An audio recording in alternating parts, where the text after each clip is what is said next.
К большому сожалению наших инженеров, коронавирус не научился точечно уничтожать аудиофилов, потому я настойчиво продолжаю транслировать свои убойные ролики. Всем привет!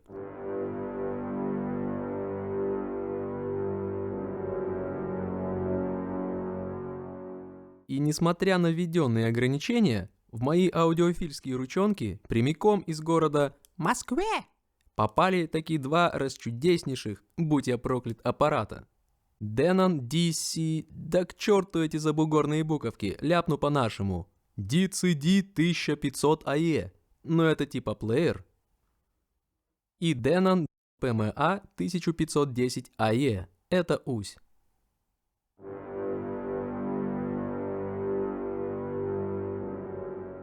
Хотелось изначально замутить траурную церемонию, но тут типа есть хэппи-энд, поэтому не буду распускать нюни. Данные устройства прибыли ко мне не для чего иного, как испытать на себе чувство апгрейда, ведь мы профессионалы. Чуток поковырявшись, да прости меня господи, в задней их части, было принято решение заменить родной огрызок сетевого провода, разъем подключения inlet, согласовав его по покрытиям с лопатками. Да не теми, что детки в песочнице ковыряются, а вот такими, аудиофильскими.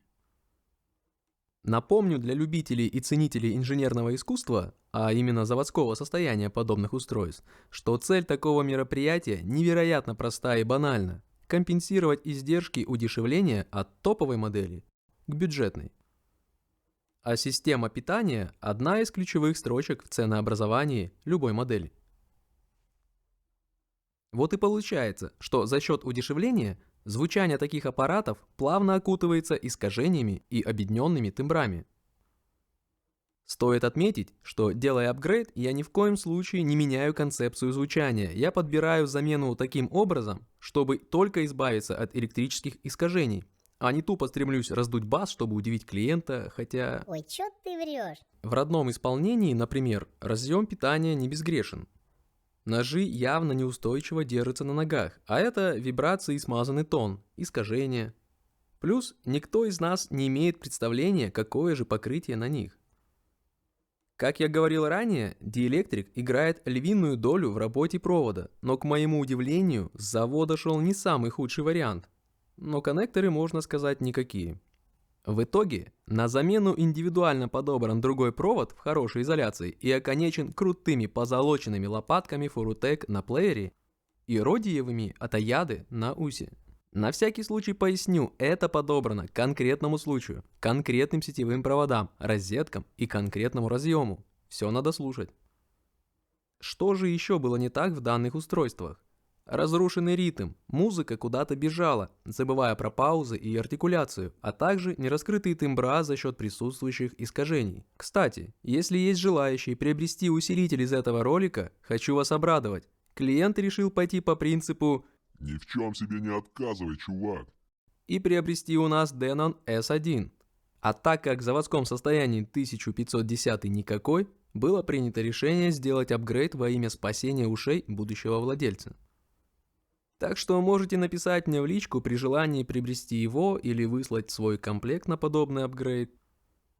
Кстати, апгрейд каждого устройства обошелся клиенту по $80 с учетом того, что мне не пришлось вырезать окошки под разъемы.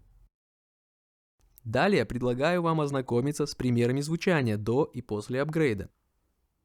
Обратите внимание, что до апгрейда звучание рваное, без длительности, без пауз, менее артикулированные, окончания потеряны за счет искажений. После апгрейда тона стали чистыми, более натуральными, появилась макродинамика и самое главное – ритм. Теперь это можно назвать музыкой, ведь без ритма это называется музыкальный шум. Следующий ролик – апгрейд центрального канала Focal CC800V. Не пропустите и не забудьте прислать мне ваших любимцев на апгрейд. Хватит уже слушать шум вместо музыки. Всем пока.